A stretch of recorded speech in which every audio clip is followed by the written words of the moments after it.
There's the music. It's 9 o'clock on this Monday night, this President's Day Monday night. I'm producer Chris. This is Tony P. And you are watching the live Zone Primetime. Thank you so much for joining us, whether you're watching on Fox Local or Fox 5 DC's YouTube page. Yes, sir. How are you, my friend? I'm a couple days late with this pink. I should have worn it Friday night. I really dressed down on Friday. But you know what? It's the day after. No, it's the day after Valentine's Day weekend. So you know what? You get a little bit of grace period. I'm going with the pink tonight. How you doing, my friend? How was your President's Day weekend? How's the baby? Good? Hey, speaking of presidents, let's see. There's President Donald Trump. He's on his way back to the White House after spending the holiday weekend down at Mar-a-Lago. He had a little gaggle session with the press like he likes to do on Air Force One on his way back. This is not live.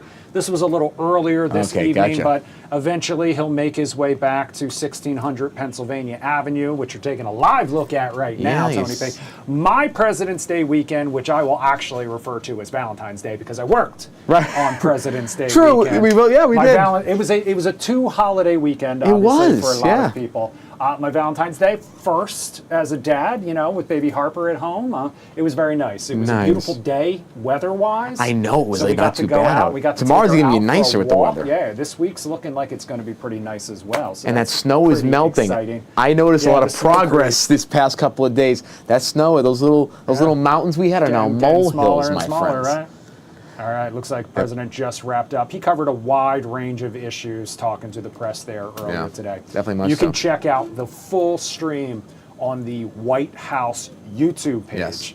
But he you know, as he does, he touched on a lot of took questions on a lot of topics. Well, and President Obama was at the All-Star game for the NBA this weekend. So he caught a ball. He caught that ball. He almost caught so somebody swiftly, in his lap too, and he was doing it. He was hanging out with Allen Iverson, all those people. He had a great weekend for himself. Also, he did make some news about the aliens. He made some headlines talking about aliens as well. So he said that's a whole different.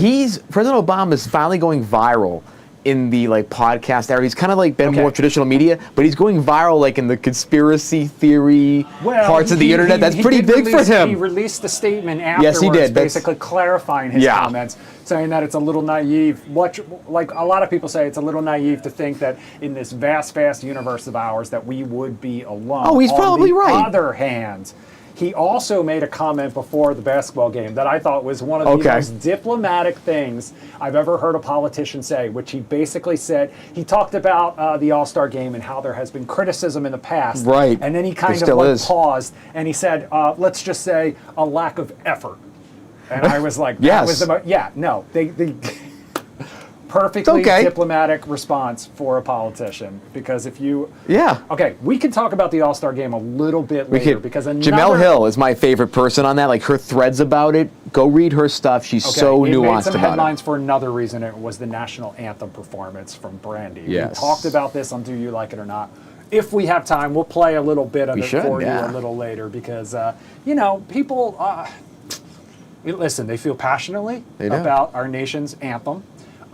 Sometimes people like to give it their own spin. They like to put a little bit of artistry on it, and sometimes it works, sometimes it doesn't. Yeah. One of the most famous examples of when it didn't, there are a lot of famous examples of when it didn't work, but one that comes to mind when you're talking about All-Star Weekend, of course, is Fergie's. Do you remember?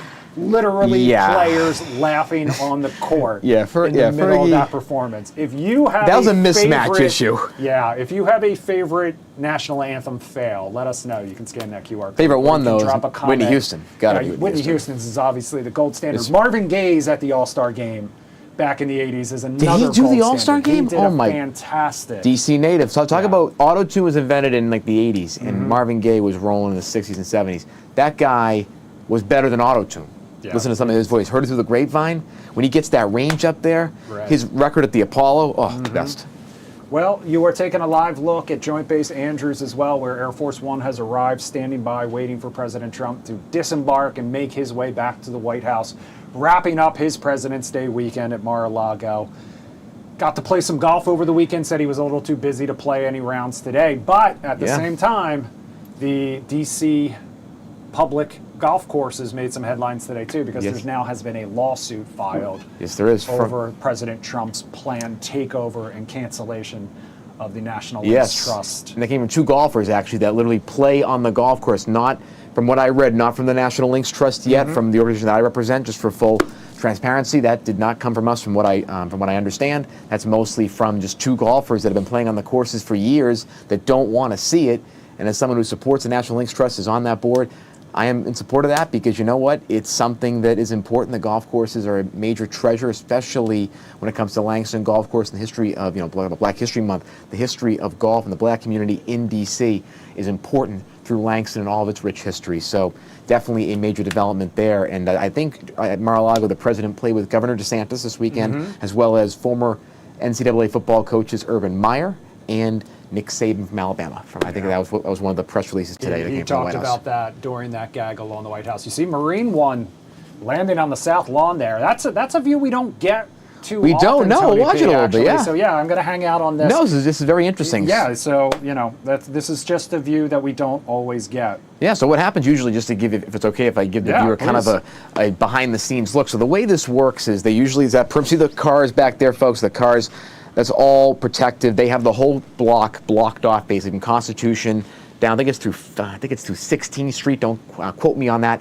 But there's a perimeter that's set up, and then usually it comes in from, I think, the south portion towards where those propellers are, kind of facing out towards the trees there. That's where Marine One comes in. Of course, it comes from Joint Base Andrews and flies from Air Force One. It picks up the president and drops the president right on the south lawn there. It's been going on for a very long time. Again, I can't know exactly what year it started, but it definitely has been a tradition for years. And there's a great view that you can get. The Ned's Club, which is a club in D.C. It's kind of a members type of luncheon club, things of that nature. There's a really cool balcony where you can see this entire angle play in real time. So very, very interesting stuff there. Very cool. And it looks like Howard Lutnick is the Commerce Secretary is on the plane with President Trump, and it could be Kelly Loeffler, the SBA chief. Not sure. A Small Business Administration. Could be wrong on that, though. What we're going to do, Tony P, is we're going to leave this live picture up, but we are going to move ahead with our top story tonight, and that comes from Centerville, Virginia. And that was where we saw some dramatic images this weekend after a gas leak and an explosion in Centerville. That's not live, just a heads up. The small box is live.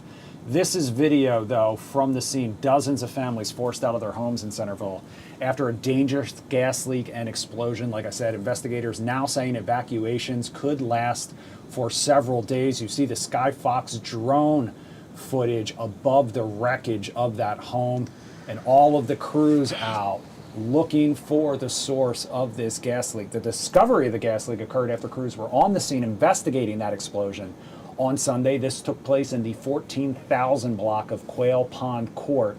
Fairfax County Fire and Rescue says the fire was extinguished quickly. One person in the home that exploded was hurt, transported to the hospital, but will be okay. The NTSB is now leading the investigation because of their jurisdiction over the pipelines, and we heard from some fire officials earlier today. I'm going to play a little bit of that. Pipeline safety is under the purview of NTSB, and they have the full investigative authority. So then we, as well as every other agency and entity here, will support them in taking that investigation. Our fire marshal's office is here to support them while regulating and maintaining the scene. So both the Williams companies and Washington Gas have lines in that area and are currently on site. Assistant Chief of Operations Eric Craven says crews are still searching for the exact location of the gas leak, and that is a complicated process that involves taking natural gas readings and inspecting the 4 gas pipelines one by one. Fox 5's Regina Ureta is live on that scene. She will join us at the top of the hour, Fox 5 News at 10, with a update on that situation. Just absolutely scary and just absolutely tragic to have that happen in a neighborhood like that. And what's interesting is I didn't know the NTSB actually manages the investigations for the pipelines. That was news to me as well. I think it was mostly just like for transit or for airplanes. You think about, of course, the tragedy at DCA last year, the NTSB and the FAA being together on that. But you wouldn't think pipelines. But again, I'm glad that there is multiple jurisdictions investigating this, but it's very, very important. And this is in a neighborhood, and these pipelines, we're seeing a huge resurgence in the need for natural gas, the conversations around those pipelines, whether they be local as well as international pipelines that go through Canada and the U.S. So this is a very important thing to think about as we go into, expanding natural gas capacity. There's been a lot of the drill baby drill type energy around the country. So that's a big thing too. So having solid precautions and protections and expectations along these pipelines, make sure they're inspected, they're investigated properly, to make sure that they're installed right, and that people that have natural gas or propane are not prone to horrible occasions like this. We unfortunately have seen multiple instances of these sorts of explosions across Northern Virginia, including one 2 years ago today. There was a vigil for the firefighter who actually passed away in that gas explosion earlier this evening. All right, we want to head from Centerville, Virginia, out to Tucson, Arizona now, and get an update on the search for Nancy Guthrie. 16th day. Investigators now focused on a glove found just 2 miles from her Tucson home. Authorities say it has been tested for DNA. The glove is one of 16 found in the area, most belonging to searchers, but investigators say this one contains DNA from an unknown male and appears to match the glove seen in surveillance video from Nancy's front porch. This video in particular. DNA profile will go to a national database. It's known as CODIS to see if there's a match among more than 19 million offenders. If not, experts say it could be put through a genealogy database to identify possible relatives of the individual. In the meantime, TMZ says it received a 4th email from a person claiming to know who kidnapped Nancy Guthrie. They're once again demanding $50,000 in Bitcoin up front, writing, quote, "I know what I saw 5 days ago south of the border, and I was told to shut up, so I know who he is, and that was definitely Nancy with them." Fox cannot independently confirm that reporting. Meanwhile, the Pima County Sheriff says the clothing worn by the suspect in the surveillance video appears to be from Walmart, but it's not only available there. Yesterday, Today Show host Savannah Guthrie, Nancy's daughter, posted another update on Instagram saying it's never too late to do the right thing. I wanted to come on, and it's been 2 weeks since our mom was taken, and I just wanted to come on and say that we still have hope, and we still believe. And I wanted to say to whoever has her or knows where she is that it's never too late. And you're not lost or alone. And it is never too late to do the right thing. And we are here. And we believe. And we believe in the essential goodness of every human being. And it's never too late. It's never too late, reinforcing that message. The FBI offering $100,000 for information that leads investigators to Nancy or results in the arrest and conviction of anyone involved in her disappearance. Just our heart continues to go out to the Guthrie family, Savannah, her entire family. It's just, that appeal there really going to trying to appeal to the humanity and just any compassion or kindness that this awful kidnapper may have left to bring Nancy Guthrie home alive, healthy. And I'll tell you something, the grace that she has shown, her family has shown, the resolve is inspirational. It should not be expected because of how awful and traumatic a situation like this can be for anybody. But looking at how she has just been on social media and been rallying people to try to get her mother home is just truly inspirational and beautiful. Talking about the essential goodness of people. To be able to see that in a time like this, Chris, I don't know how she does it. Because for me, I would be angry and upset and recluse. You would not see me. And the fact that she's out there doing that and being just such a great presence in such a horrible time is just a testament to her and her family, her whole family. Everybody's doing an incredible job trying to get her home. And I just hope that they have the evidence now with the glove potentially. They have some of this footage. They did on Friday night. They did not a raid, but a raid of a home near her mother's house. Maybe there's some evidence that collected there. There's some triangulation. Maybe they can find some pieces together. We talked about in interviews over the last couple of weeks. Can the FBI and local Pima County Sheriff put together different fragments of evidence to find a path, because it seems like something is eluding investigators right now. Again, they have the video, they have these different things. If they can just put a couple pieces together to find this awful person and get Nancy Guthrie home, we would just absolutely pray for that. We'll stay tuned for updates and bring them to you live when we get them. In the meantime, we're going to take a quick break. On the other side of that break, we are going to talk about that sewage spill in the Potomac River. One of the biggest in history. The latest warnings, the political back and forth, and what needs to happen to clean the river up. We are going to talk to the president of the Potomac River Keepers Network. That's coming up on the other side of the break. In the meantime, we're going to leave you with this live picture, a patriotic live picture from our Fox 5 Skycam at National Harbor. We'll be back in 2 minutes.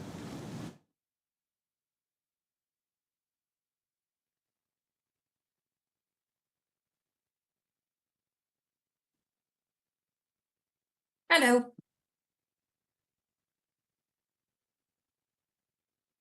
Okay, great.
All right, welcome back to the Live Zone Primetime.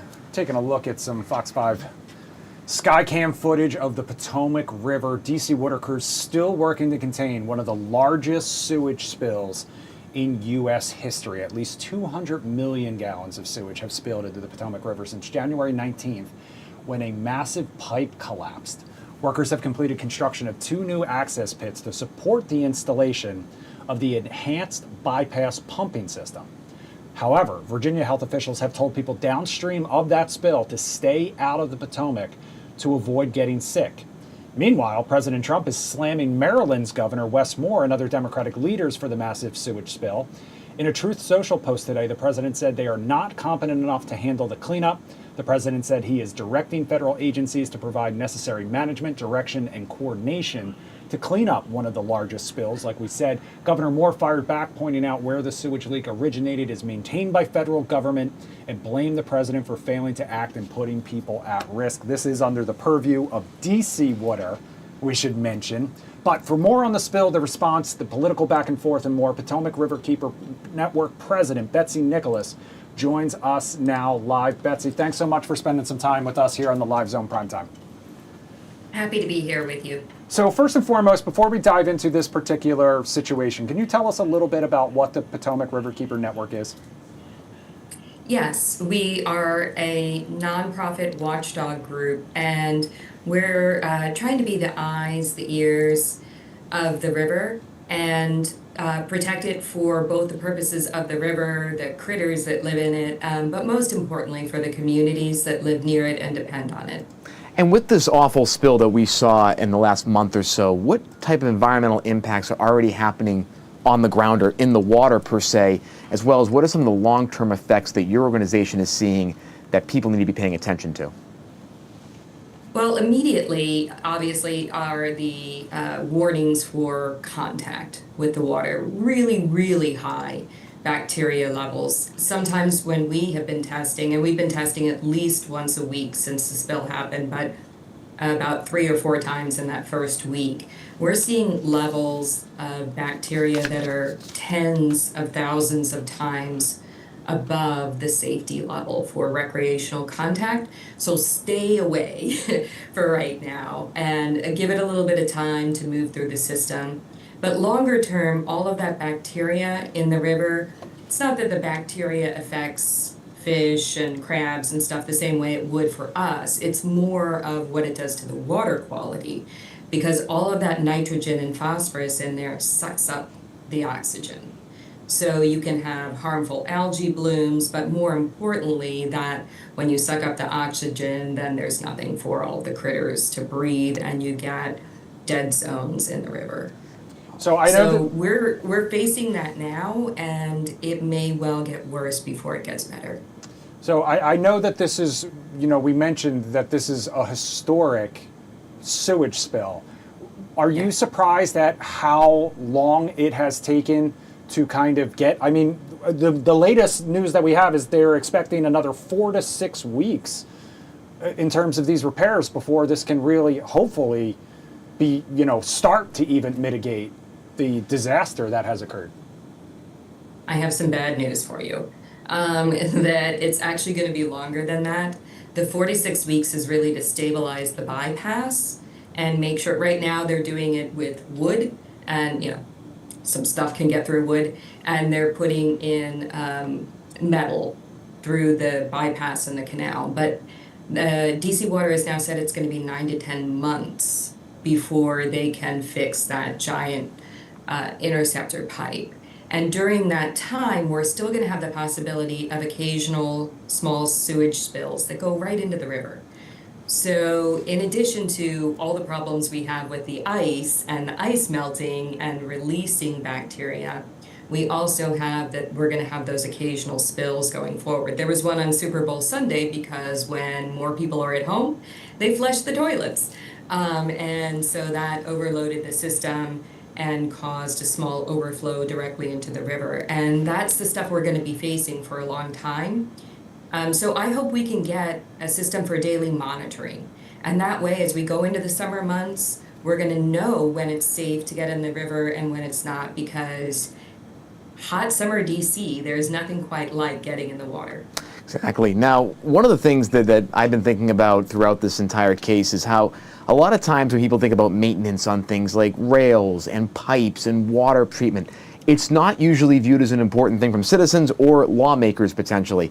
Do you think that this spill could have been prevented, or was it just an accident that just sadly happened because of nature or the weather patterns? I think it's some of both. That this is a 60-year-old pipe, and DC Water just got a big allocation of funding put together for repair and maintenance, but they didn't get to it yet. And so we had this horrible spill, and now we're going to have to clean it up. But it's really the story of cities around the country that we kind of put it off, right? Who really wants to sit around and talk about who and pipelines? Yeah. This is not exactly the dinner conversation that most people want to have, and it tends to get kicked down the road. And that is what we had here. So I think if we had more investment early on, we would have had a better opportunity to stop this before it happened. And that's what we have to look forward to in the future, is making sure that these things don't happen, as well as ones like this, we effectively clean up and restore the beautiful Potomac River to the way it was before. So obviously anyone who lives or works here in the nation's capital knows that there is always some sort of jurisdictional issue going on, regardless of what the subject is. Obviously this is DC Water, federal land, Cabin John, Maryland, and now the president is getting involved and pointing some fingers. Do you welcome the federal intervention, and who needs to step up to really oversee what needs to be done in this case? So I'm really glad this got to the White House level of recognition. This is the nation's river, and we should be treating it with respect that it deserves. The I think there were a lot of factors that prevented it from getting the notice maybe it should have at first, including the great big ice storm we had here that is finally now starting to melt in our region. And as far as the feds, it's really EPA who looks over this. DC Water is who operates the pipeline, and so they're ultimately responsible for day-to-day operations. They're the ones out on the site right now trying to fix it. And but they're governed by EPA here, not any particular state. So federal involvement would be great, but I would think we would be really looking to EPA to be the feds who are involved here and are helping to oversee the cleanup, the repair, the ecosystem restoration going forward. But elevating the profile of this should be helpful there. For people that live on this DC water pipeline or adjacent areas, are there certain things that they should take notice of, whether it be with their water consumption or drinking of the water, or like you said, Super Bowl Sunday, flushing the toilet a lot? Are there certain things that people can do now to mitigate the pressure on these pipes to make sure we don't have any more spillage? Not a huge amount. Fortunately, our big drinking water uptakes for this area are just above Great Falls. And so not only are they upstream, but they're really uphill, up a waterfall. Got it, yeah. From where the spill occurred. In fact, the place where it occurred, Lock 10, I am one of those people who gets out there and does whitewater rafting in Mather Gorge. Yeah. I do not go over the falls, but I get in right beneath them and go through, and that's always where we take out there at Lock 10, so it's just a beautiful place. I don't think I'm going to do that this year, and I think that's, not just the water quality aspect, but unfortunately when the sewage spilled out, it's all over the ground. And so it might be in the soil for a while, the canal. Don't walk your dog over there. Don't get in the water right around there. Check the monitoring information. We can promise that we can do at least weekly monitoring, but hopefully the public health agencies will be involved. In terms of preventing it, the one thing you always got to say if you work in water and water infrastructure is disposable wipes are not disposable. Do not put that down the toilet. That was part of the thing that caused the issue on Super Bowl Sunday. Got it. But remember, everything that you do is right there going into the river, the same river that's providing your drinking water, your recreation, everything else. And so just keep that in mind. And I think it kind of changes all of your behaviors a little bit to think about and appreciate the river. All right, so if people want to learn more about not only your organization or what they can do to kind of protect the waterways that they live on, rely on, where can they go for more information? Our website, potomacriverkeeper.org, or you can also, the most up-to-date on this issue, and we're doing several times a day updates, is on the Potomac River Keeper Facebook page. So both Potomac River Keeper Network and the Potomac River Keeper. All right, Potomac River Keeper Network President Betsy Nicholas, thanks so much for spending some time with us here and lending us your expertise. Thank you. All right, we're going to take another quick break, take a live look from National Harbor on this President's Day Monday. The Capitol wheel all lit up like the American flag. When we come back, we are going to talk about the death of actor Robert Duvall, hitting home in Hollywood and back here in the DMV because he had some ties to Middleburg, Virginia. We're going to talk to the mayor coming up in our next half hour. For now, though, we're going to take a quick 2-minute break. We'll be right back.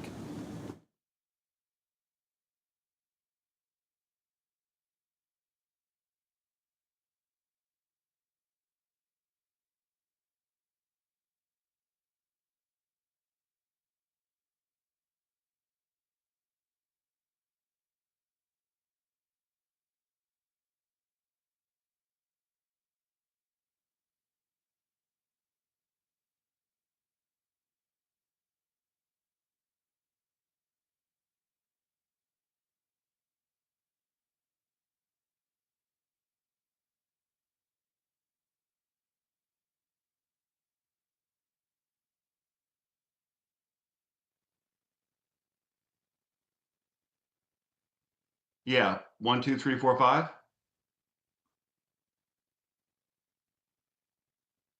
Sounds good.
the smell of napalm in the morning.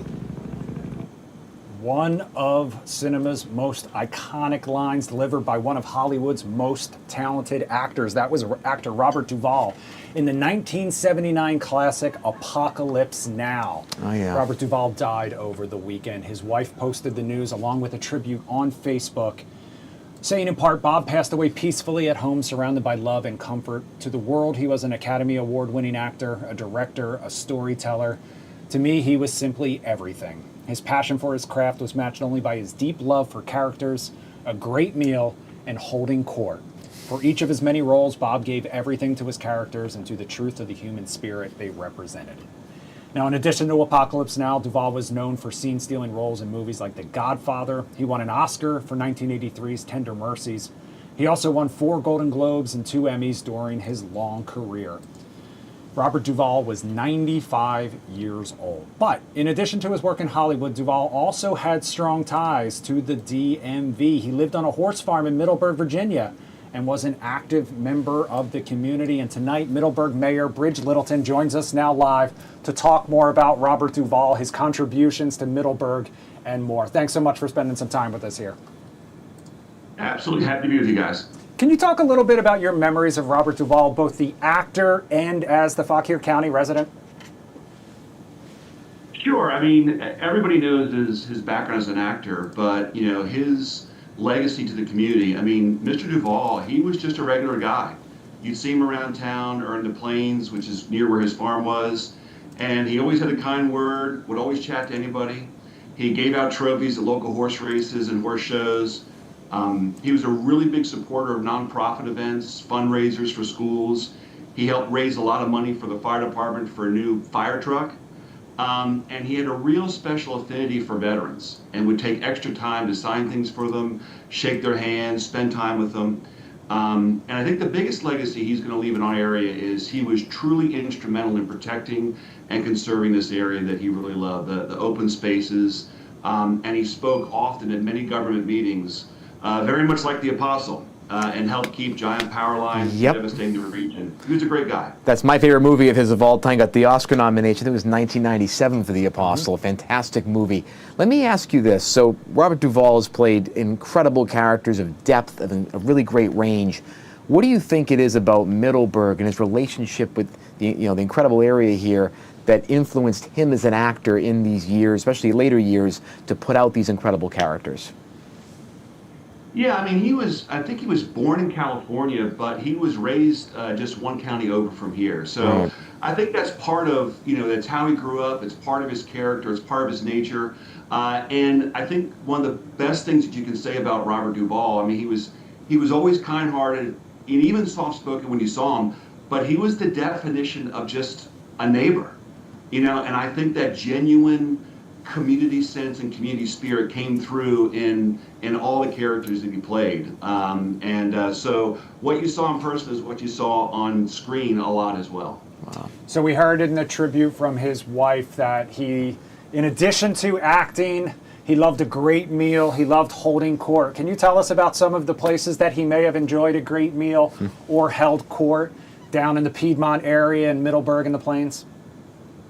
Sure. I mean, one of the most famous stories is right near his home in the Plains. There is a restaurant, I should say, called the Rail Stop. And when he moved back to the area and bought the farm, you could see him there just about every day. And he actually was a co-owner of the restaurant for a number of years. He enjoyed it so much. I think one of the best stories about him was when a local boy was diagnosed with cancer. Mr. Duvall contacted a friend of his who trained animals for Hollywood to bring an elephant to his farm and host a party for the boy and all of his school friends. So, I mean, that just really talks about what a special human being he was. How are residents and officials today thinking about the loss of Robert Duvall, and how is the community handling this in this moment?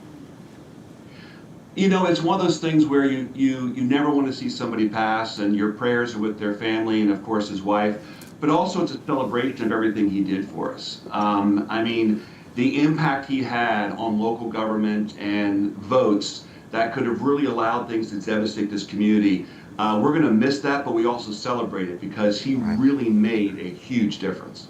Yeah, and you mentioned some of the conservation work that he did, some of the preservation that he worked. Can you talk a little bit about what some of those passions that he had outside of acting and the impact that he had on the community? Sure, absolutely. Like I said, I mean, you know, we actually saw votes go the other way, partly because of his, you know, dynamic oratory in just a regular public comment. So 3 minutes in front of Board of Supervisors or in front of a town council, like everybody else, but bringing that passion through. He would donate, I mean, as you remember from the movie where he was a Latin dancer, he would donate lessons with him and his wife at their dance studio for schools to raise money for great causes. So, I mean, it's things like that that people will remember of him for years to come. Do you see in the future, either whether it be the community itself or officials potentially doing some things to honor Mr. Duvall, whether it be in memorials or signs or things of that nature, or will there be more charity work done? What are some things you see the community doing in response, or the town itself? Yeah, no, I mean, I could absolutely see that. You know, we try to honor people who make an impact in our town, and also in the Plains. You know, his farm was sort of right in between both of them and in Fauquier County. But I really think, you know, the legacy is the good works. Yeah. You know, and you can see it in the open spaces. You can see it in the money that was raised. You can see it in the new fire truck. So, you know, his legacy is there, whether there's a plaque or not. But I think that's absolutely something fitting for him. I know Middleburg has their own film festival, and so was that something that he was involved in? I think at the beginning he was somewhat involved, but in later years, as the film festival took its own life and really became a large stand-up organization, I think you know, he always participated and always supported the arts. So it was great to have his participation there. What do you think, because I've been out to Middleburg, it's a beautiful part of the country, beautiful part of this region. What do you think about Middleburg and that entire region really, you know, makes it, you know, really in congruence, if you will, with film and with the arts, like, if you will? Where does that passion flow from? Yeah, you know, it's interesting because the town has been the scene of many different movies. An episode of The West Wing was filmed here once, although it was made to be New Hampshire. I don't know why it couldn't have been Virginia, in Middleburg. Yeah. But no, it's or whether it was Elizabeth Taylor being married to John Warner. There's always been that connectivity with Hollywood. And then when the Salamander and Sheila Johnson brought the film festival here, it was just kind of a natural fit for the community. It's been very successful, done very well, and it's something we're really proud of. All right, so Tony mentioned The Apostle. If anyone out there wants to kind of get their fill of Robert Duvall, what movie would you recommend people watch? Oh, for me, it's The Great Santini. The Great Santini, excellent. Yeah, my dad was that one. So I'm going to go... That is a great... Very motivational. People don't mention that often. No, they don't. Obviously, also Lonesome Dove. So for me, I mean, on the more recent side, you know, he was a great foil to Tom Cruise and Jack Reacher, if you've ever seen that first one. And the also Judge. with John Travolta in Phenomenon. He played like the small town doctor who, oh man, we could go on and on. Yeah. When Travolta moves that pen across the room, or makes the pages on the jump up. Oh, that was different stuff. It was great. Truly, absolutely. Of course, The Godfather, of course, one of a kind. Yeah, I mean, that just proves how talented he was. That we're talking about everything else, and then The Godfather is just kind of just straggles. Well. Oh, that little movie on the side. Exactly, you know, on the side. Mayor Bridge Littleton, thank you so much for spending some time with us here tonight and sharing your memories of the great Robert Duvall. Great. Thank you guys very much. Thank you, Mayor. All right, Tony P., we're going to take you live now to New Hampshire. This is an update on that deadly shooting, unfortunately, that happened at an ice rink later today. We're going to let you listen in. Stage of the investigation, we haven't seen that, but again, it's very early on. It just happened earlier today, so we are investigating that. We're looking at all avenues. If there was any motivation, if there was any type of incident leading up to that, we don't have any of that information at this time that we know of. So as that develops, obviously, we will look into that and fully investigate that. Was it a family friend who was killed or injured? Again, we're not going to release the victims at this point because the privacy of the victims and their families, but that information will come out later. Initially, the thought was it was all members of the same family. Is there now a family friend part of this group? Correct. Okay. Family members and a family friend. Correct. Was the suspect known to police at all? Have you guys had any prior interactions with them? Pawtucket has not had prior interactions. Was there any security at the arena, like metal detectors or security guard by chance? No. As far as the suspect, can you confirm whether the suspect is a male, female? We've heard that it's a transgender person. Is that something that you have in terms of information? So what I can say right now that we have identified the person, the suspect, by a birth name. The birth name was Robert Dorgan. We have also learned that the person does go by the name of Roberta, also uses a last name of Esposito. But again, that will be all confirmed throughout the course of the investigation as to their status. That really doesn't have anything to do with the investigation. Do you have the age? Yeah, what's the age of the suspect? 1969 he was born. Do you know if the gun was legally purchased? At this time, it's still part of the investigation, so we will be investigating the firearms, where they come from, where they were purchased, and whether or not they had a permit to carry. Was the van that was towed away from the scene, the white van, did that belong to the suspect? Anything that was towed from the scene is obviously, we believe that it might be involved in some way. So as part of the investigation, we are taking all precautions to make sure that we investigate all evidence that we may feel that was part of the scene today. Mayor, have you been in touch with Governor McKee? Is there a reason he isn't here tonight? Yes, no, we've been in touch. He's been allowing and, I'm sorry, he's been supporting, as well as the Attorney General and many others. We'll be briefing each other tomorrow with everyone and probably doing a joint statement at some point. But yes, the state has been very active and involved, as well as many of the other mayors who are in these other communities. So we've been having those conversations, and we're sharing as much information as we can, and then we're all going to collectively get together and I imagine you both can answer this question as far as the mutual aid that was tapped. There was a few different jurisdictions that were brought in as well as first responders. You can speak to just the group team effort that it kind of took to process the scene and make sure victims were treated as such. So when the call initially came in, obviously we dispatched the police department, which I said was there within a minute and a half of the actual active shooter. And the fire department, once it was safe for them to come in, they administered aid, also with our police officers inside administered aid. I can tell you that most of the departments that responded for mutual aid were more administrative aid. They helped us secure the scene, they helped us on the outpost, and again, there were so many departments that came to our aid. It was phenomenal to see all the assistance that we had, whether it be our local partners, our state partners, and our federal partners. As soon as they heard a call for service, they all came. So again, tomorrow we'll be touching base with all of them, but most of them were on administrative aid outside of the scene. So that will all depend on the investigation, but at this point it is closed. Can you detail any more timeline? Was he there for a while and then started shooting, do you believe, or did he come in? So that's all part of the investigation. Obviously, we're going to develop a timeline, but at this point it's too early on to be able to release that to the public. But we are developing a timeline of presence and how long he had been there Do you for. believe he had multiple weapons? Because What I said was all part of the investigation, and then we'll determine that later. But at this point, we're not going to give up how many weapons the person had. You still believe he died from a self-inflicted gunshot? Correct. What do the next 24 hours look like for the department? So really, like I said, we're still at the initial stages of the investigation. So after we have spoken to many, many victims and witnesses today, we're going to obviously collect all that information. The detectives will meet together. We'll have a debriefing.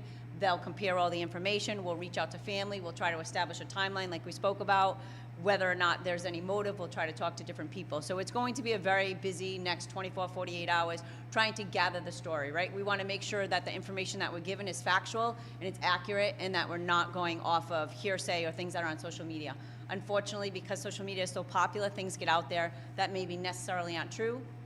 So we're trying to quell those kind of rumors and make sure that all the information that we're putting out there is factual. The victims were hospitalized in critical condition. Have you been able to speak with them? So the victims are at the hospital. We have detectives stationed there, but as of right now, we don't have statements from them.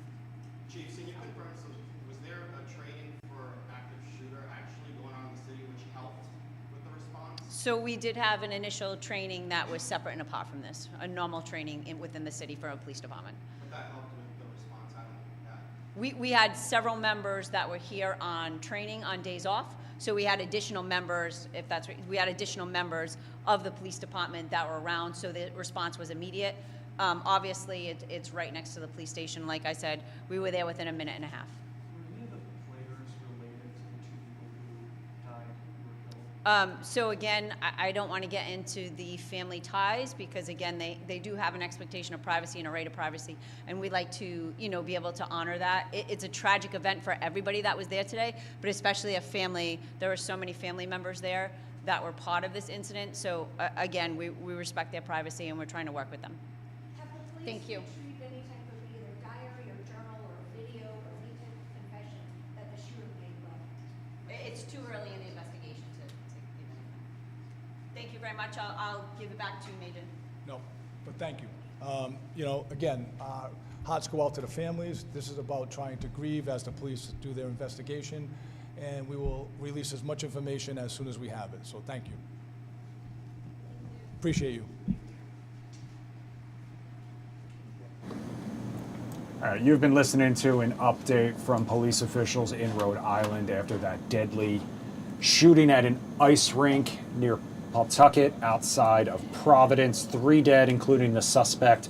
Happened at a youth hockey game earlier today. They say it was a domestic dispute and a targeted event, Tony P. Yep, it was at the Dennis M. Lynch Arena in Pawtucket. There was outpouring of support and love, not only from the Rhode Island community, but from New England, the Boston Bruins, and New England Patriots released statements as well about this horrible, horrible situation. And through the video that we just witnessed that was live, some of the facts that I wrote down is that they are still trying to put together a timeline for motive in the next 24 to 48 hours. They do not want to feed into social media conspiracy or items of that nature. So the police chief is definitely on the case with that. They did mention the shooter was born in 1969 was one of the items. I think it went by the name of Robert is what I Robert Dorgan. Robert also Dorgan went by Roberta. Roberta as well. 56 years old. Exactly. And they are also looking into how many weapons the person did have, the timeline to purchase those weapons, if Robert did have a license to carry in Rhode Island or anywhere. That's also under the investigation right now. But again, the biggest thing is they are not going to release items about the timeline or speculation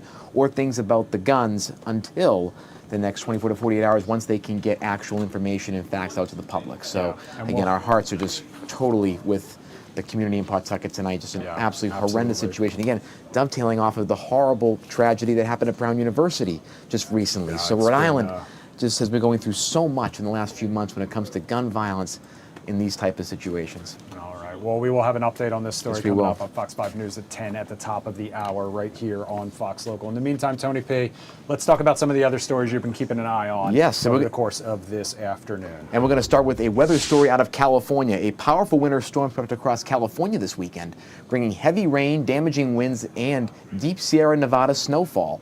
Flash flood warnings were issued across parts of Southern California with mudslide alerts in burn-scar areas. Wind gusts topped 60 miles per hour in some regions, and parts of the Sierra recorded up to 8 feet of snow from the storm, forcing temporary closures among major routes, including stretches of Interstate 80, as crews responded to spinouts, flooding, and debris flows as well. On Capitol Hill, Republican Don Bacon of Nebraska today became the first House Republican to co-sponsor the Pardon Integrity Act, a proposed constitutional amendment that would allow Congress to challenge presidential pardons. The measure would let 20 House members and 5 senators trigger a review, giving Congress 60 days to overturn a pardon, with 2/3 in both chambers. Of course, an amendment does need 2/3 of the states to pass as well, ladies and gentlemen, so that's just in development stages. Bacon said the pardon power needs clearer checks about what can be described as recent abuses, pointing specifically to President Trump's clemency for January 6 defendants. The amendment would still require 2/3 approval of the Congress and ratification in 3/4, of the states to take effect. A federal judge has ordered the Trump administration to restore the George Washington slavery exhibit in Philadelphia that was removed at his house site in Philadelphia last month. The exhibit includes 34 panels detailing the lives of 9 people enslaved by George and Martha Washington during their time in Philadelphia in the 1790s, including Oni Judge and Hercules, who later escaped. U.S. District Judge Cynthia Roof ruled that the National Park Service must return the exhibit to its previous form while litigation continues. And that is, of course, a debate over the telling of America's history and the government's role in that. In the world of vaccines, Moderna's chief executive said the company does not plan to launch new late-stage vaccine trials in the United States, citing uncertainty around federal policy and long-term market stability. The shift follows the FDA's rare refusal to file decision on Moderna's mRNA flu vaccine application, which questioned aspects of the trial design, including the comparator used for adults 65 years and older. Moderna has indicated it will lean more heavily on international markets as U.S. priorities continue to evolve. In Europe, Ireland's Data Protection Commission has opened a formal investigation into Elon Musk's AI chatbot Grok, following complaints that it generated sexualized images without consent. Regulators are examining whether the platform complies with European privacy and data protection laws, especially as the EU has launched similar investigations in the last year. In the world of entertainment, Stranger Things star Maya Hawke married musician Christian Lee Hutson in a private Valentine's Day ceremony attended by close family and friends, including many of her Stranger Things castmates this weekend. Anderson Cooper announced today as well he is stepping away from his correspondent role at 60 Minutes after nearly 20 years on the news program. In a statement, he said being a correspondent was one of the great honors of his career and cited the desire to spend more time with his family as a reason for the departure. The Jonas Brothers have launched a new Almond Breeze campaign that humorously pokes fun at artificial intelligence and some of its concerns, leading into exaggerated AI-style scenarios tied to the band's public image. And finally, for our Black History Month fact of the day, Frederick Douglass, whose birthday we celebrated recently, was the first African American to receive a vote for president at a major political party convention, when a delegate from Kentucky cast a vote for him at the Republican National Convention in 1888. Though symbolic and not part of a formal campaign, the moment marked a historical political milestone. Douglass, a formerly enslaved man who became one of the nation's most powerful abolitionists and orators, also served as a U.S. minister to Haiti. Truly a really cool story. Frederick Douglass being the first African American to get a nomination at a major party convention. And again, truly an incredible story. There's a wonderful exhibit to him on the first floor of the National African American History Museum and Culture. Definitely go see it. He's truly an incredible human. Convinced Abraham Lincoln the house on a lot that of he things. lived in here in Washington, D.C. is a museum as well. Yeah, in Southeast and convinced DC. President Lincoln was a major voice in pushing him to understand abolition and the reason for it during the Civil War era. Frederick Douglass also rallied a lot of individuals, especially enslaved individuals, to go fight for the Union Army, again, with the promise of freedom, and convinced President Lincoln to really think about abolition and the humanity behind it. So again, really just a truly amazing man and a local hero as well. No question. All right, we're going to take another quick break. We're going to leave you with a live picture. We're heading up north, Tony P, to the Big Apple this time. Of course we are. See the Empire State Building all lit up, looking very patriotic in its red, white, and blue as well. We saw the Capitol wheel here in National Harbor also lit up. Obviously, this is America's 250th birthday. If you look way back in the distance, you can also see One World Trade Center, its spire, all lit up, red, white, and blue as well on this President's Day. We'll be back in 2 minutes, and we're going to talk about our national anthem and that all-star performance. Yes. And what Tony P thinks Beautiful, of it. beautiful. All right. Put me on the hot seat.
Oh, yeah. Same IFB.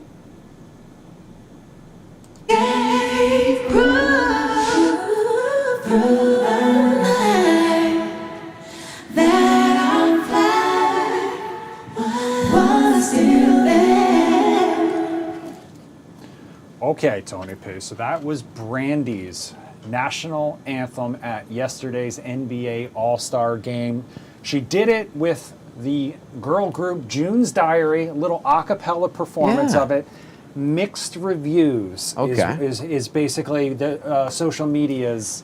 Any major people like in the industry saying things? I'm just kind of curious. Not that I've seen. I did see one hot take on social media though that said that it made them miss Fergie's version. I think that's a little extreme. Yeah, I mean, as someone who's on social media, but this begs the question, Tony P, about how you feel about people trying to put their own spin on the national anthem. You know what? When you think about this, right? Yes, it's the national anthem. It needs to, of course, be respected.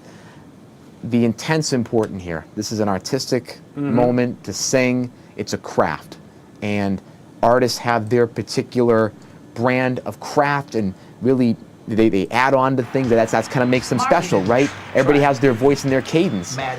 I think it is fine. The effort is really important. Again, different cadences matter, and you know what? A lot of people look at Marvin Gaye and go, that was too much. Well, that was a beautiful cadence he did it in. So you know what? Again, I think a little listen everybody should be allowed to have their own cadence of it. It's a craft. This was 1983's NBA All-Star. Wow. Yeah. So definitely his own take. Right. It's and they did it. Brandy did it too. You know what? I have no problem with this. It was not disrespectful. The words weren't said improperly.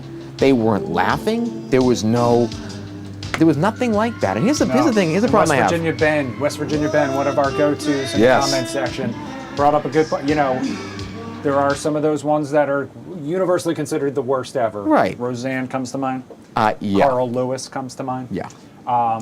We had a recent incident, I believe it was before like the Major League Baseball All-Star game, where the singer admitted that they had had a few cocktails.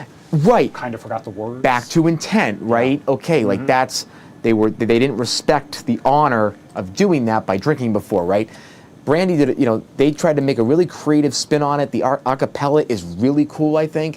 Again, it can be done as, you know, a certain way sometimes people like. Some people may not like a certain key, but again, they're not disrespecting it. And these, again, the hate's coming from people that literally will have American flag bathing suits on, okay, and will, you know, have different napkins for 4th of July. Do you know, by the way, that that's actually not legal? Not legal, but it's not proper to represent the flag that way. Flag etiquette. Right. So people who will practice poor flag etiquette, also people that will start to cheer at games before the end of the song, which you're not supposed to do.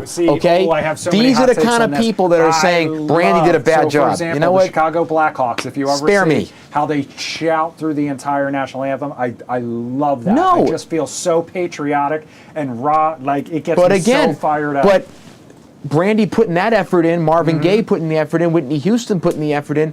Some people said that was a little bit much. No, that's their expression of patriotism. So again, people that are commenting this is awful. Okay, it's a little different.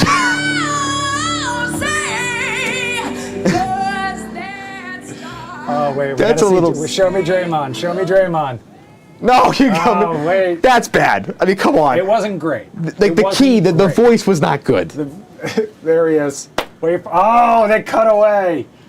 Darn. That's kind of that was like that was kind of that was a Del Dazeem style mess up. Thank you everyone for joining us. Fox 5 News at 10 coming up next right here on Fox Local. We'll see you tomorrow night.